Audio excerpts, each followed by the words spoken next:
much as you say you do? Have you ever seen a candle the shape of a watermelon?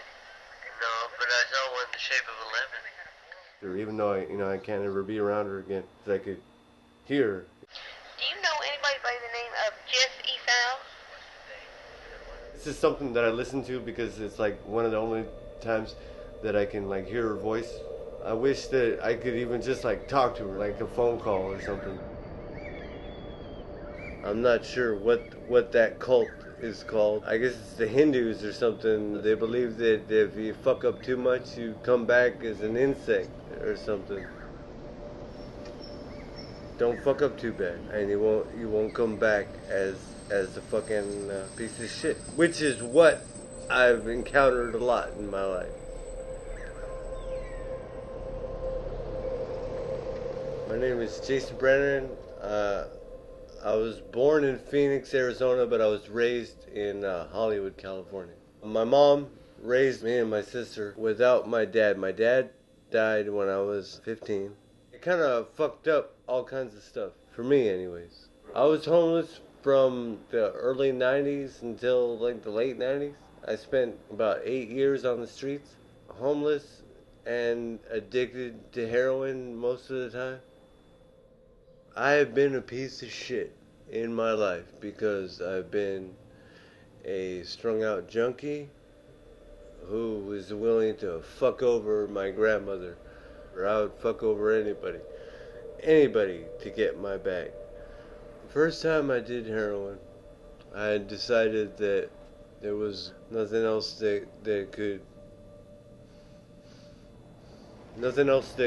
would measure up to it. It just consumes you. And that's when I met Lisa. Lisa, the reason I'm here is because of her. I was nobody to her. I was just some guy on the streets.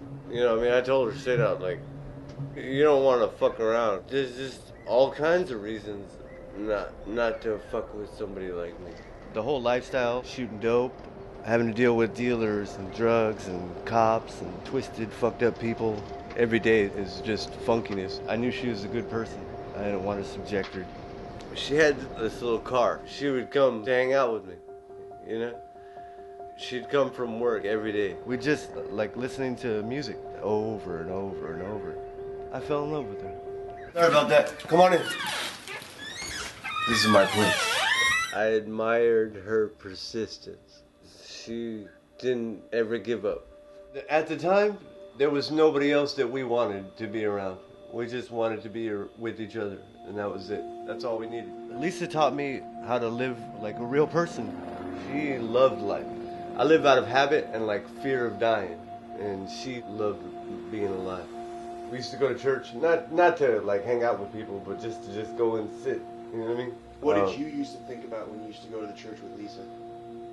Just like how grateful I was to just be alive and in a better place. When we met, I was perfectly resigning myself to either a life in prison or staying on the streets or, dead. When I was living with Lisa, I got off of dope. I got a full-time steady job and I started taking care of myself better than really I ever have in my whole life. I guess it starts with this guy. Me and Lisa used to go to the methadone clinic where we first saw this little guy living on top of a filing cabinet. Later on that night, I was thinking, geez, that's not really like how a turtle should live, Because we didn't want him left alone all the time. Lisa's death was the hardest blow to my life that I've ever had. Harder than my dad dying, harder than when my grandfather, who I really cared about, dying. Extensive bowel necrosis. She lost all her functions. I came into the hospital and she was down in the ICU, a tube down her throat, and she was a fucking mess. They had drugged her so that she would be able to deal with the tube. But I mean, Yeah, I mean, you could see in her face, you know. It was on her face, and it haunts me, you know. It haunts me to this day. I still see it. She fucking wanted to live. You saw one in your mind, the shape of a lemon. Yeah. Do you know anybody by the name of Jeff Efau? I'm not liberty to speak to.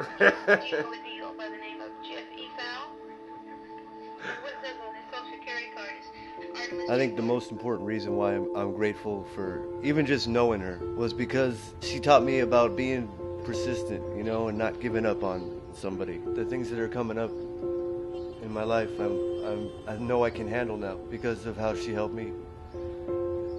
To see myself, you know, giving me the courage to deal with tough things.